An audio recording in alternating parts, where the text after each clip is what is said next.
नमस्कार। प्रादेशिक समाचार के साथ मैं नीलम कुमार। पहले मुख्य समाचार। प्रधानमंत्री नरेंद्र मोदी ने कहा, भारत की G20 समूह की अध्यक्षता का संबंध पूरे राष्ट्र से, देश की शक्ति प्रदर्शन का यह है अनूठा अवसर। केंद्रीय खेल मंत्री अनुराग सिंह ठाकुर ने कहा, 15 अगस्त तक खोले जाएंगे 1000 खेलो इंडिया केंद्र। सांसद संजय सेठ ने रांची में खेल विश्वविद्यालय खोलने का दिया सुझाव। एक भारत श्रेष्ठ भारत के तहत गोवा के 50 विद्यार्थी और 4 शिक्षकों के एक दल ने किया जमशेदपुर का भ्रमण। यहां की भाषा, संस्कृति, खान पान और रहन सहन से हुआ अवगत। और गोड्डा को मिली एक और ट्रेन की सौगात। दोपहर 1 बजे गोड्डा से खुलेगी और रात 10:20 पर पटना राजेंद्र नगर पहुंचेगी ट्रेन। और अब समाचार विस्तार से। प्रधानमंत्री नरेंद्र मोदी ने कहा है कि भारत की G20 की अध्यक्षता पूरे देश की है और यह देश की ताकत दिखाने का महत्वपूर्ण अवसर है। उन्होंने टीम वर्क के महत्व पर जोर दिया और G20 के विभिन्न कार्यक्रमों के आयोजन में केंद्र और राज्य शासित प्रदेशों के सहयोग की अपेक्षा की। प्रधानमंत्री ने कहा कि G20 की अध्यक्षता में पारंपरिक बड़े महानगरों से हटकर भारत के अन्य हिस्सों को सामने लाने और देश के प्रत्येक हिस्से की विशेषता प्रदर्शित करने में मदद मिलेगी। श्री मोदी ने कल राज्यपालों, मुख्यमंत्रियों और केंद्र शासित प्रदेशों के उपराज्यपालों के साथ G20 की अध्यक्षता के जुड़े विभिन्न पहलुओं पर वीडियो कॉन्फ्रेंस के माध्यम से आयोजित बैठक की अध्यक्षता करते हुए यह बात कही। प्रधानमंत्री ने भारत की G20 अध्यक्षता के दौरान बड़ी संख्या में आने वाले लोगों और विभिन्न आयोजनों पर अंतर्राष्ट्रीय मीडिया का ध्यान खींचने का उल्लेख किया। उन्होंने राज्य और केंद्र शासित प्रदेशों से इस अवसर का उपयोग करने पर जोर दिया ताकि वे व्यापार, निवेश और पर्यटन स्थल के रूप में स्वयं को स्थापित कर सकें। इस वर्चुअल बैठक में झारखंड के राज्यपाल रमेश बैस और मुख्यमंत्री हेमंत सोरेन भी शामिल हुए।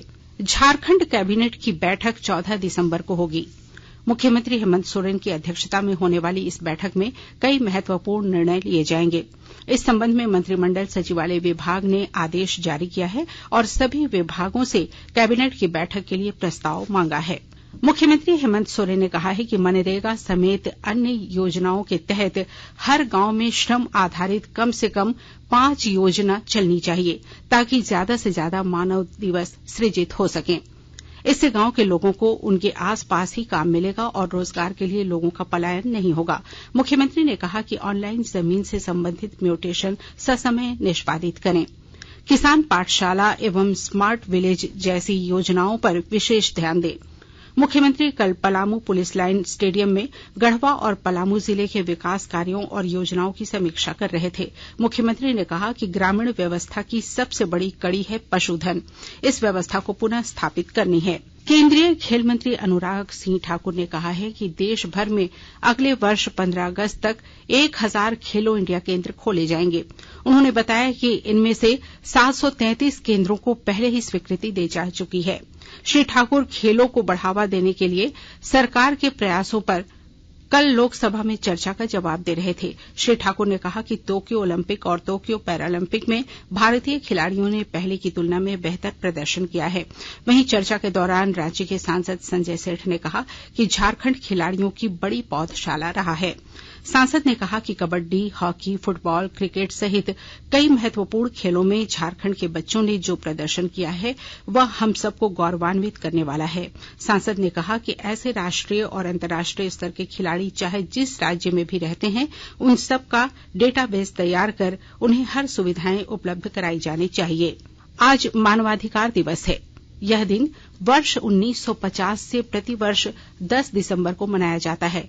संयुक्त राष्ट्र महासभा ने वर्ष 1948 में सार्वभौमिक मानवाधिकार घोषणा पत्र के स्मरण में यह दिन मनाने का फैसला किया था। इस वर्ष का विषय है सभी के लिए प्रतिष्ठा, स्वतंत्रता और न्याय। उपराष्ट्रपति और राज्यसभा के सभापति जगदीप धनखड़ ने सभी लोगों से मानवाधिकार को बढ़ावा देने के लिए पारिस्थितिकी तंत्र बनाने की दिशा में काम करने की अपील की है। उन्होंने सार्वभौमिक मानवाधिकार घोषणा पत्र के विचारों और सिद्धांतों को बढ़ावा देने का भी अनुरोध किया है। श्री धनखड़ ने कल राज्यसभा में कहा कि सभी के लिए प्रतिष्ठा, स्वतंत्रता और न्याय की कोशिश करना हमारा कर्तव्य है। प्रवर्तन निदेशालय ईडी की टीम ने साहिबगंज के डीएसपी राजेंद्र दुबे से कल लगभग 7 घंटे पूछताछ की। पूछताछ में ईडी ने उनकी संपत्ति और बैंक विवरण के साथ साथ उनके रिश्तेदारों के बारे में जानकारी ली। ईडी ने डीएसपी से 1 सप्ताह के अंदर दस्तावेज उपलब्ध कराने का निर्देश दिया है। ईडी ने अवैध खनन और मुख्यमंत्री हेमंत सोरेन के विधायक प्रतिनिधि पंकज मिश्रा के साथ संबंध के बारे में भी पूछताछ की। आकाशवाणी के ताजा तरीन समाचारों के लिए आप हमारी वेबसाइट newsonair.com पर लॉग ऑन कर सकते हैं। ताजा समाचार Twitter handle @AIR news alerts और Facebook page all India radio news पर भी उपलब्ध है। आप प्रादेशिक समाचार एकांश के Twitter handle @AIR news _Ranchi और फेसबुक इंस्टाग्राम पेज तथा YouTube channel AIR news Ranchi पर भी हमारे बुलेटिन सुन सकते हैं। प्रादेशिक समाचार आप आकाशवाणी रांची से सुन रहे हैं। एक भारत श्रेष्ठ भारत के तहत गोवा से 50 विद्यार्थी और 4 शिक्षकों का एक दल जमशेदपुर पहुंचा, जिसने 5 दिसंबर से 9 दिसंबर तक जमशेदपुर और उसके आसपास के स्थानों का भ्रमण किया और यहां की भाषा, संस्कृति, खान पान, रहन सहन को देखा और काफी प्रभावित हुआ। इन बच्चों को विमेंस यूनिवर्सिटी कैंपस में ठहराया गया था। यह कैंपस एकदम नया है। यहां पर गोवा से आए बच्चों ने डिमना झील और दलमा स्थित वाइल्ड लाइफ सेंचुरी का भ्रमण किया। दिल्ली की तर्ज पर देवघर एयरपोर्ट कैंपस में मिनी एरोसिटी विकसित करने के लिए नागरिक उड्डयन मंत्रालय को प्रस्ताव भेजा गया है। विस्तृत ब्यौरे के साथ हमारे देवघर संवाददाता।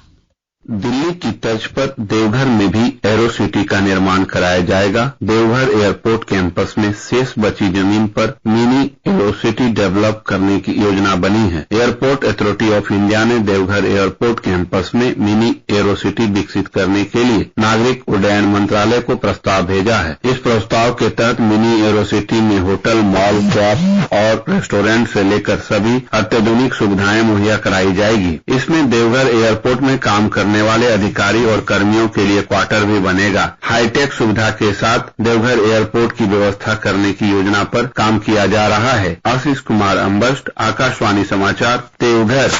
गोड्डा जिले के लोगों को भारत सरकार के रेल मंत्रालय ने एक नई सौगात दी है। गोड्डा रेलवे स्टेशन से अभी अभी पटना के लिए एक नई ट्रेन खुल रही है। महज 1.25 साल पहले अप्रैल 2020 में गोड्डा में रेलवे लाइन पर ट्रेन चलनी शुरू हुई थी, लेकिन इतने ही कम समय में गोड्डा को यह 10वीं ट्रेन मिली है। इस ट्रेन के खुलने पर महज 110 रुपए में ही ट्रेन से गोड्डा से पटना पहुंचा जा सकेगा। इस ट्रेन में एसी फर्स्ट क्लास की 1 बोगी होगी, एसी सेकंड क्लास की 2 बोगियां, एसी थर्ड इकोनॉमी क्लास की 1 बोगी और वातानुकूलित 3 टियर की 6 बोगियां होंगी। स्लीपर क्लास के 6 डिब्बे, सेकंड क्लास 3, एलएसएल के 3, एलएसएल-आरडी का 1 डिब्बा होगा, 1 पावर कार भी होगा। इस तरह ट्रेन में कुल 21 डिब्बे होंगे। राजधानी रांची में 10 जून को हुई हिंसा मामले पर झारखंड उच्च न्यायालय ने राज्य सरकार से पूछा है कि क्यों नहीं इस मामले की जांच सीबीआई से कराई जाए। कोर्ट ने राज्य सरकार को फटकार लगाते हुए कहा कि ऐसा लगता है कि सरकार का इरादा मामले की सही तरीके से जांच कराने का नहीं है। कोर्ट ने राज्य के डीजीपी और गृह सचिव को 15 दिसंबर को कोर्ट में सशरीर उपस्थित होकर जवाब देने का निर्देश दिया है। और अब संक्षिप्त खबरें। साइबर अपराधियों ने साहेबगंज के उपायुक्त रामनिवास यादव के नाम पर लोगों से पैसे की मांग की है। इसे लेकर उपायुक्त ने लोगों से अपील की है कि कोई सोशल मीडिया से पैसे की मांग करे तो पुलिस को सूचना दें। रांची के मांडर थाने की पुलिस ने हथियार के बल पर लूटपाट करने वाले 2 अपराधियों को गिरफ्तार कर लिया है। पुलिस ने इनके पास से 1 मोटरसाइकिल, मोबाइल और लूट के 13,000 रुपए भी बरामद किए हैं। रांची के उपायुक्त राहुल कुमार सिन्हा की अध्यक्षता में कल जिला स्तरीय समन्वय समिति की बैठक हुई, जिसमें स्वास्थ्य, रोजगार सृजन, वृद्धा पेंशन सहित कई योजनाओं के लिए दिशा निर्देश दिए गए। वहीं प्रधानमंत्री आवास योजना की समीक्षा की गई। 12 दिसंबर को गुमला में मुख्यमंत्री हेमंत सोरेन के कार्यक्रम को लेकर तैयारी जोर शोर से चल रही है। उपायुक्त सुशांत गौरव और पुलिस अधीक्षक डॉक्टर एहतेशाम बकारिब ने कार्यक्रम स्थल का जायजा लिया। और अब अंत में मुख्य समाचार एक बार फिर। प्रधानमंत्री नरेंद्र मोदी ने कहा, भारत की G20 समूह की अध्यक्षता का संबंध समूचे राष्ट्र से। देश की शक्ति प्रदर्शन का यह है अनूठा अवसर। केंद्रीय खेल मंत्री अनुराग सिंह ठाकुर ने कहा, 15 अगस्त तक खोले जाएंगे 1000 खेलो इंडिया केंद्र। सांसद संजय सेठ ने रांची में खेल विश्वविद्यालय खोलने का दिया सुझाव। एक भारत श्रेष्ठ भारत के तहत गोवा के 50 विद्यार्थी और 4 शिक्षकों के एक दल ने किया जमशेदपुर का भ्रमण। यहां की भाषा, संस्कृति, खान पान और रहन सहन से हुआ अवगत। और गोड्डा को मिली एक और ट्रेन की सौगात। दोपहर 1 बजे गोड्डा से खुलेगी और रात 10:20 पर पटना राजेंद्र नगर पहुंचेगी ट्रेन। इसके साथ ही आकाशवाणी रांची से प्रादेशिक समाचार का ये बुलेटिन समाप्त हुआ। नमस्कार।